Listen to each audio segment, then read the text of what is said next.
So very good morning to class 11 student of Central High School. So today in this video we'll be learning about taxation only. So in the last video we have been talking about tax and importance of tax and objective of tax, why tax should be collected. So in this video we'll be discussing about what is the system that is followed in India. Okay, so we have this three state system, three branches, main branches. Okay, in these three branches we have three heads. Number one is central government, after that state government, and after that local government. These three bodies are there. Okay, these three bodies are there and they charge tax. Okay, so I would like to explain you one by one. So number one is local government. Which government? Local government. Okay, this local government collects four forms of tax. Basically, municipality is the local government that is allowed to collect tax. So what tax a municipality can charge? Number one is water tax. Okay, they charge tax on water, the usage of water. What amount of water you are using, on that they will going to charge tax. Number two is itself municipal tax. ये भी करते हैं. You are living in a particular area for a long period of time, so you have to pay municipal tax. Municipal tax villages में नहीं लगता. Municipal tax लगता है कहाँ पर? सिटीज में. वाटर टैक्स विलेजेस में नहीं लगता. कहाँ पर लगेगा? Cities, where a municipality is there. Example sir, example Siliguri. Siliguri is a municipality area.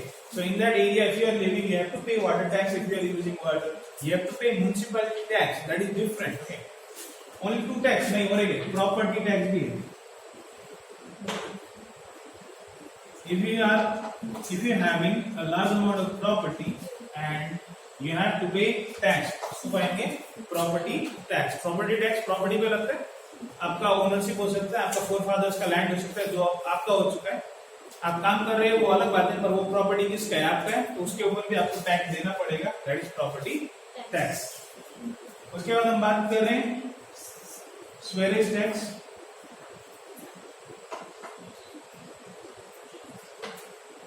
ये क्या है इसका?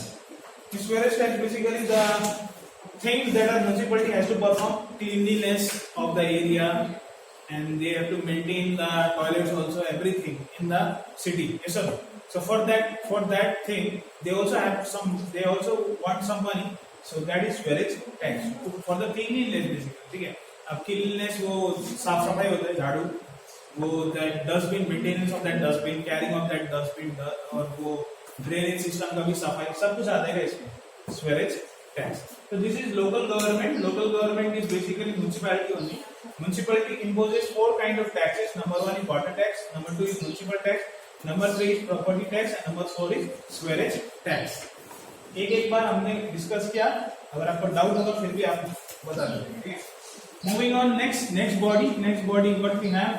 Body मतलब इंसान नहीं है. अथॉरिटी के बारे में बात कर रहे हैं. State government. कौन सा गवर्नमेंट? State government. ठीक है. ममता दीदी के ऊपर टैक्स चार्ज करते हैं, आपको पता चलेगा. ठीक है. तो number one is sales tax. कौन सा टैक्स? Sales tax. तो सेल्स टैक्स किसके होगा? गुड्स और services. If a business is producing any kinds of goods and services, Mamata Didi will going to charge tax. That is sales tax. Number two, state duty, state excise tax. State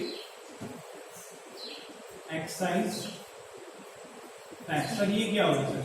Actually this is excise tax whenever a good is transported, it's coming from other state. Okay, और you are sending your goods to other state, और same state में एक जगह से दूसरी जगह सामान जा रहा है, तो उसके ऊपर एक्साइज चार्ज होता है. ठीक है, मतलब some amount of tax that is charged in the transportation of that good, उसको बोलते हैं स्टेट एक्साइज टैक्स. उसके बाद प्रोफेशनल टैक्स. कौन सा टैक्स? प्रोफेशनल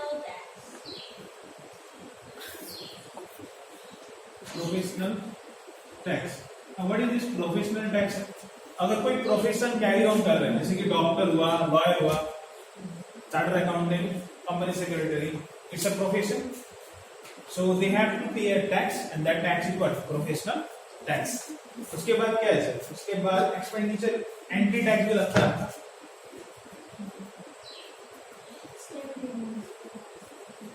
एंट्री टैक्स क्या होगा? ये सामान का एंट्री के से रिलेटेड है. कोई सामान आप बाहर कंट्री से मंगा रहे हो या बाहर जगह से मंगा रहे हो उसके ऊपर लगे आपको एंट्री टैक्स। उसके बाद हम बात कर रहे हैं एग्रीकल्चर इनकम टैक्स।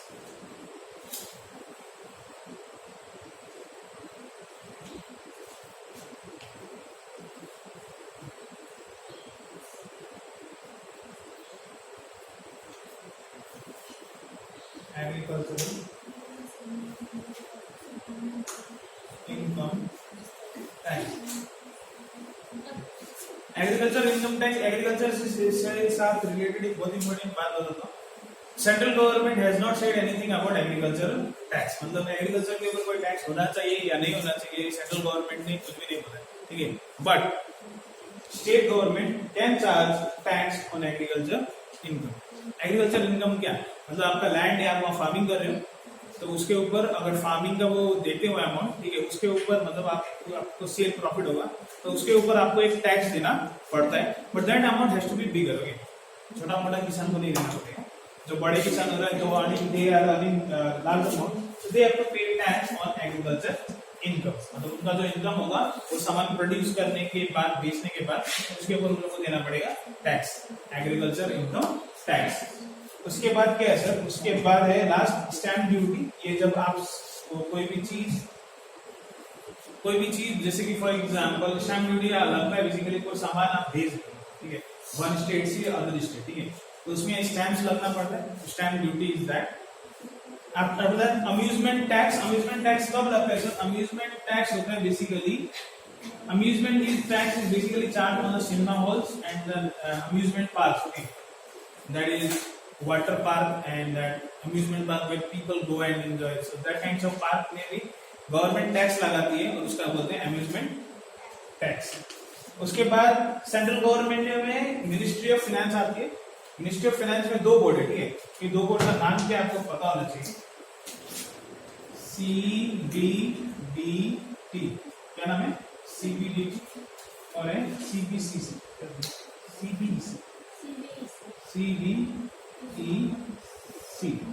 एक है CBDT, दूसरा है CBEC। ये दोनों किसके अंडर है, ministry of finance. Ministry of finance किसके अंडर है, central government. Central government, ministry of finance.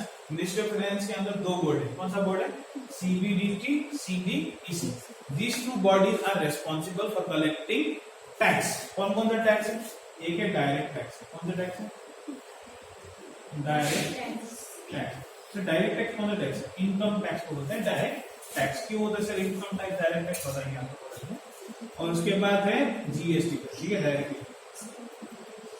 Indirect tax करेंगे हम इसको, ये डायरेक्ट टैक्स हो गया, ये कलेक्ट करेगा इनडायरेक्ट टैक्स। इनडायरेक्ट टैक्स क्या होता है सर, GST होता है। क्या होता है, GST का भी 3 फॉर्म, ठीक है, CGST,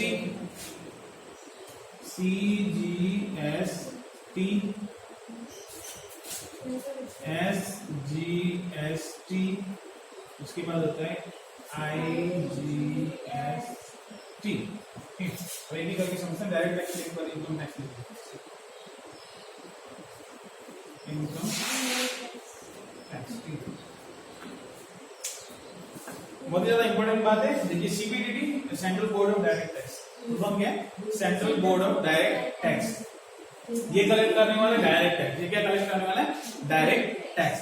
डायरेक्ट टैक्स कौन सा है सर, इनकम टैक्स है, गिफ्ट टैक्स भी होता है, ठीक है। गिफ्ट टैक्स मतलब क्या, पहले के टाइम में रूल था, अभी एबोलिश हो चुके हैं। अगर आप किसी को गिफ्ट दे रहे हो, गिफ्ट का वैल्यू है 80,000, गिफ्ट का वैल्यू है 80,000 एंड मोर, तो आपको उसके ऊपर भी टैक्स देना पड़ता था पहले।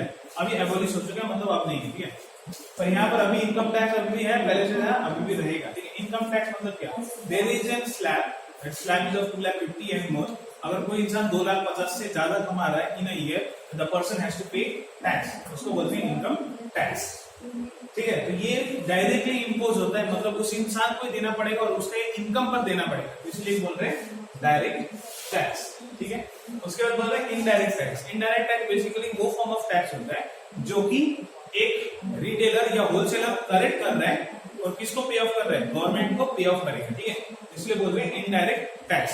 Here the burden is failed, here the burden is failed, मतलब जिसके ऊपर टैक्स इंपोज हुआ है उसको पता चलता है कि मुझे देना पड़ेगा, पर इधर आपको पता नहीं चलेगा। क्यों? क्योंकि ये सामान के दाम में फ्यूज हुआ होता है। फ्यूज मतलब क्या? उसके साथ जुड़ा हुआ होता है, ठीक है। तो इसलिए आपको पता नहीं चलता। बोलने का मतलब क्या, आप जो भी सामान खरीदते हो, चाहे वो ब्रेड हुआ, ठीक है, एक्सपोर्ट किया हुआ ब्रेड हुआ, मिल्क हुआ, जो भी हो रहे हैं, सब में कहीं ना कुछ अमाउंट ऑफ जीएसटी जुड़े होता है। आप सिनेमा हॉल में जाके मूवी भी देख रहे हो तो वहां भी जीएसटी इन्वॉल्व होता है, पर हमें पता नहीं चलता है, क्योंकि हमें एक फाइनल वैल्यू बोल दिया होता है 50 रुपीज 100 रुपीज। हम हमें दे के बहुत किसी मूवी देख रहे हैं, पर हमें पता ही नहीं होता है हम इनडायरेक्टली टैक्स पे कर रहे हैं। किसको? CBEC, central board of indirect tax, excise and custom, central board of excise and custom, E for excise and C for custom, central board of excise and custom. तो इसको पे अप कर देते, ठीक है। तो इसमें सबसे बड़ा है जीएसटी। पहले इंडिया में बहुत सारे टैक्स के रेट होते थे, वैट लगता था, वैट लगता था, और भी था मेथड, और भी दो तीन जो टैक्स था जो हम सेल्स के ऊपर लगाते थे। वैट का मतलब क्या है? वैल्यू एडेड टैक्स, ठीक है। और एक टैक्स था जो हम सामान के ऊपर चार्ज करते थे, पर आज के डेट में वो एबॉलिश कर दिया गया। अब सिर्फ और सिर्फ क्या है? GST, goods and service tax, ठीक है। गुड्स एंड सर्विस टैक्स का 3 फॉर्म है, सीजीएसटी, एसजीएसटी, आईजीएसटी, ठीक है। सीजीएसटी क्या होता है sir?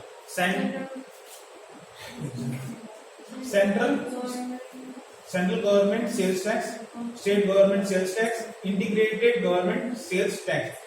CGST is charge by central government, SGST is charge by state government, IGST integrated, मतलब इसमें दोनों का कंट्रीब्यूशन है। कुछ अमाउंट स्टेट को भी जाएगा, कुछ अमाउंट सेंट्रल को भी जाएगा, तो उसको बोलते हैं आईजीएसटी। जो भी रेट होता है आपका, उसमें आपको कुछ परसेंट सीजीएसटी और कुछ परसेंट एसजीएसटी देना पड़ता है। और जब एक गुड्स एक स्टेट से दूसरा स्टेट जा रहा है तो उसमें इंटीग्रेटेड लगता है, मतलब ये भी और ये भी, ठीक है। तो ये सीजीएसटी का हम लोग ने थोड़ा जीएसटी का थोड़ा हल्का हमने डेफिनेशन समझा। तो हम बात करते हैं बहुत इंपॉर्टेंट बारे में। देखो, डायरेक्ट टैक्स, इनडायरेक्ट टैक्स मैंने डिस्कस कर दिया। आप एक बार गो थ्रू कीजिएगा इस चैप्टर में, आपको समझ में आएगा। और ये जीएसटी भी मैंने डिस्कस किया, आप एक बार प्लीज रीड आउट कीजिएगा इसको घर पे। आपको डाउट हो तो प्लीज बताइएगा, मैं आपका डाउट क्लियर करने की कोशिश करूंगा। उसके बाद हम बात करें source of income tax in India. देखो, इनकम टैक्स हमने बनाया, इनकम टैक्स एक्ट 1961 बनाया, ठीक है। 1961 में जो भी हमारे प्रोविजन थे वो उतने परफेक्ट नहीं थे, तो इसलिए हमने उसको चेंज किया। कब चेंज किया? 1962 में चेंज किया। हमने चेंज किया और उसमें अमेंडमेंट लेके आया ताकि इजी हो जाए, सारे आदमी को समझ में आए और वो इजीली अपना क्या दे सके, टैक्स पे ऑफ कर सके, ठीक है। उसके बाद हमने बनाया फिनेंस एक्ट, ठीक है। फिनेंस एक्ट इसलिए बनाया क्योंकि ताकि हम हर साल क्या बनाए, अपना एक बजट बनाए, ताकि हम अपना गवर्नमेंट अच्छे से रन कर सके। और उसके बाद हमने बोर्ड भी बनाया, CBDT, central board of direct tax. क्यों बनाया? ताकि हमारा जो डायरेक्ट टैक्स का कलेक्शन है वो अच्छे से हो पाए। उसके बाद हम बात करते हैं stages in the imposition of income tax. तो stages of imposition of income tax क्या है? नंबर 1 है declaration of liability, second is assessment and collection and recovery. Declaration of liability क्या होता है, मैं रीड आउट करना चाहूंगा। This is the part of the state which determine the person and properties or income in respect of which they are liable to tax। मतलब पहले आपको पता होना चाहिए आपको किस चीज के ऊपर टैक्स देना पड़ेगा ना, तभी तो आप टैक्स दोगे। आप कमा रहे हो, मतलब कि आपको इनकम के, मतलब आपके इनकम के ऊपर टैक्स देना है। आपके पास प्रॉपर्टी है बहुत सारा, तो आपको क्या देना, प्रॉपर्टी के ऊपर टैक्स देना पड़ेगा। तो पहले पता होना चाहिए किस चीज के ऊपर आप टैक्स देना, तो इसलिए declaration of liability. Number 2 assessment. Assessment मतलब क्या? देखना। असेसमेंट मतलब क्या? देखना, एसेस करना कि आपने उस साल, मतलब प्रीवियस ईयर आपने कितना अर्न किया। आप पहले कमाओगे फिर टैक्स दोगे, कि पहले टैक्स दोगे फिर कमाओगे? पहले आप कमाओगे फिर आप टैक्स दोगे, तो इसलिए बोल रहा है असेसमेंट। असेसमेंट मतलब क्या? आप देखोगे, आप चेक करोगे आपने प्रीवियस ईयर कितना अर्न किया और इस ईयर आप कितना टैक्स देना पड़ेगा। उसके बाद है collection and recovery. Collection and recovery मतलब क्या? एक्चुअल पेमेंट ऑफ टैक्स, ठीक है। Income tax is one tax कह रहे हैं सेक्शन 14 के हिसाब से। इसमें सेक्शन बहुत ज्यादा इंपॉर्टेंट है। Section 14 of the income tax classify all incomes of an SSC under 5 heads. कितना हेड है? 5 हेड है। कौन सा? इनकम फ्रॉम बिजनेस और प्रोफेशन, इनकम फ्रॉम बिजनेस और profession, income from house property, income from आता है आपका कैपिटल गेन आता है, इनकम फ्रॉम अदर सोर्सेज आता है, और एक बोल जाता है इनकम फ्रॉम बिजनेस और प्रॉफिट, बिजनेस और provision, income from house property, income from capital gain, income from other sources, और एक मैं भूल गया, income from profession, income from business, income from provision, income from capital gain, income from house property, income from other sources. These 5 heads we have for the, जब भी एक आदमी मतलब निकालता है तो ये 5 हेड है. कौन सा होता है? Income from business, income from profession, income from house property, income from capital gain, income from other sources. This 5 heads the person has to check कि वो कहां पर है. ये 4 हेड में अगर नहीं आया तो हमारे पास और एक हेड, इनकम फ्रॉम अदर्स.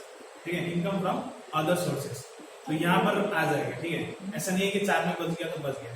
4 में बच गया तो हमारे पास और एक है, इनकम फ्रॉम अदर सोर्सेज. तो यहाँ पर अगर आप फॉलो करते हो तो आपको कैलकुलेट करके दिखाना पड़ेगा कि आपको टैक्स कितना देना पड़ेगा. ठीक है, उसके बाद हम बात करते हैं फीचर्स के बारे में. What features we have in this income tax act of 1961. Number 1, income tax is on income.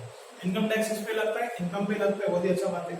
Number 2, the Constitution of India lays down the respective jurisdiction of the central government and the state government in the matter of taxation. Income tax comes within the purview of the central government. Income tax किसके under में आता है? Central government के under में आता है, क्योंकि central government ही उसको इम्पोज करेगी आपके ऊपर और आपको देना पड़ेगा. Number 3, agriculture being a matter of state jurisdiction, it is outside of the preview of income tax.